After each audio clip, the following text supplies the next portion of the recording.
नमस्कार। खम्मा गणी। आज हम अपनी नक्षत्रों की श्रृंखला का 10वां नक्षत्र लेते हैं, मघा नक्षत्र। मघा नक्षत्र के चारों चरण जो हैं वो सिंह राशि के अंतर्गत आते हैं और सिंह राशि का स्वामी होता है सूर्य।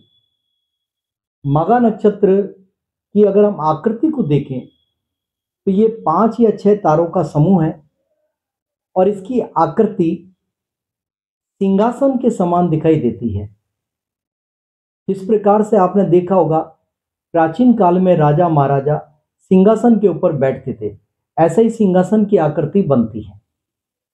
अब देखिए, ये जो नक्षत्र है, इस नक्षत्र का स्वामी है केतु और इस नक्षत्र के देवता होते हैं हमारे पितृ देवता।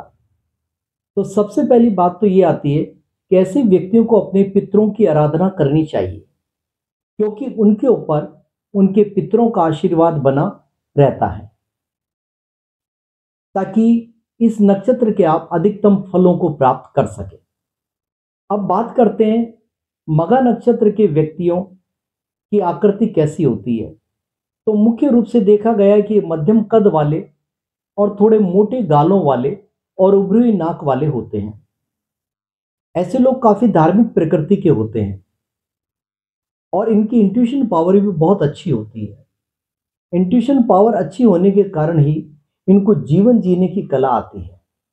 जीवन बड़े अच्छे तरीके से ये लोग जीते हैं, शानदार तरीके से। क्योंकि देखिए, इंट्यूशन पावर मिलने का मूल कारण है केतु। केतु जो है ज्योतिष में सबसे बड़ा आध्यात्मिक ग्रह माना गया है और केतु की आध्यात्मिकता का वर्णन करना बहुत मुश्किल है।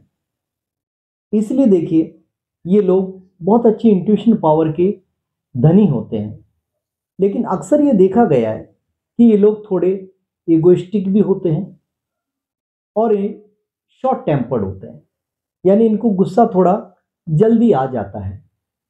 उसका कारण है कि इन लोगों की प्रकृति होती है शासन करने की। अगर इनकी कोई बात नहीं सुनता है और इनकी बात को कोई नहीं मानता है तो निश्चित रूप से इनको गुस्सा आने लग जाता है। ये लोग दानी भी होते हैं, समाज सेवी भी होते हैं और अपनी मेहनत से धन प्राप्त करते हैं। अक्सर ये देखा जाता है कि लोग बहुत ज़्यादा मेहनती होते हैं और अपनी मेहनत से ही अपनी लग्जरी को बनाते हैं। जब इनको लग्जरी मिल जाती है तो ये लग्जरियस लाइफ को लीड करने चालू कर देते हैं, यानी इनको वैभवशाली जीवन बहुत ज़्यादा पसंद आता है। लेकिन इनकी सबसे बड़ी विशेषता ये होती है कि ये समाज के सभी वर्गों का आदर करते हैं। चाहे कोई व्यक्ति छोटा है या बड़ा है, सभी का ये रेस्पेक्ट करते हैं और सभी से इनकी बातचीत होती रहती है। यानी कुल मिला के अगर देखा जाए तो समाज के लोगों के बीच में एक विभेद की जो परिपाटी चली आ रही है, ये लोग उससे दूर रहते हैं। अब देखिए, इन लोगों के बारे में आपने देखा, बहुत धनवान भी हो जाते हैं और अपनी मेहनत से धन कमा लेते हैं। काम के अंदर बड़े कुशल होते हैं, अपने कार्य के प्रति इनके अंदर काफी लगन होती है, मेहनत होती है और बुद्धिमान होते हैं, विदुषी होते हैं।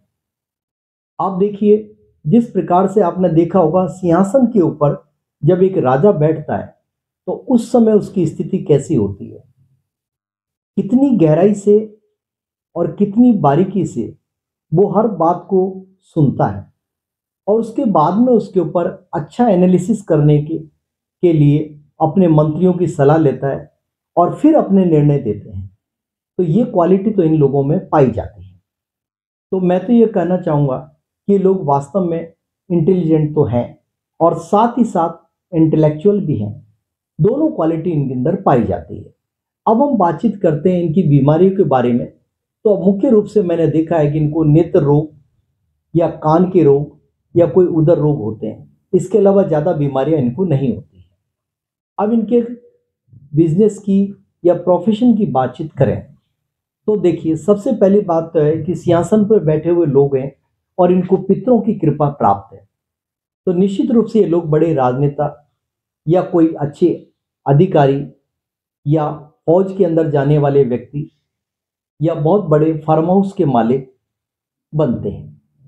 अगर ये अपने व्यवसाय के अंदर बहुत ज़्यादा फोकस करें और अपनी मेहनत और लगन से काम करते रहें तो ये आगे बढ़ करके बहुत उन्नति और तरक्की तथा वैभव को प्राप्त करते हैं।